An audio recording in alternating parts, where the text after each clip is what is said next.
Le Falun Gong est de la culture chinoise. Ce que vous voyez derrière, c'est tout simplement une méthode de méditation chinoise, comme ceux qui voient le Tai Chi ou autres méthodes. Ben voilà, Falun Gong fait partie des exercices méditatifs pour les Chinois. Le mouvement a des promesses pour recruter, qui sont des promesses d'aller vers un développement personnel qui va vers la sagesse, l'éveil, sur un mode bouddhiste. Mais la seule façon d'y arriver, c'est de passer par ce mouvement-là et pas par un bouddhisme quelconque des gens ordinaires.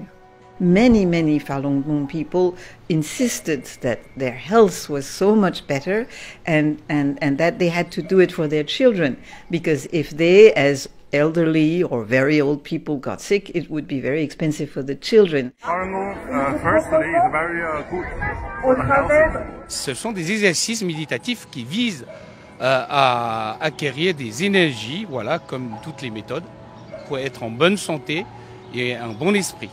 Il y a dans cette promesse aussi une promesse d'acquisition de pouvoirs, des pouvoirs supranormaux, si j'ose dire, et une promesse, celle-là, elle est vraiment un risque sur la santé.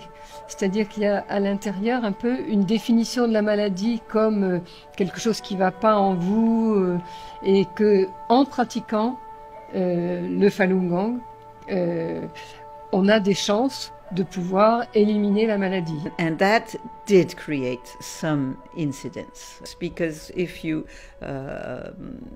get near very gullible people and you tell them if you believe in Falun Gong then you can give up chemotherapy, radiotherapy, everything, and some Chinese were doing that. Quand on est de plus en bonne santé, je ne vois pas pourquoi j'essaie de prendre des médicaments. Mais dans le Falun Gong, rien n'est interdit. Si vous voulez prendre le médicament, vous le prenez.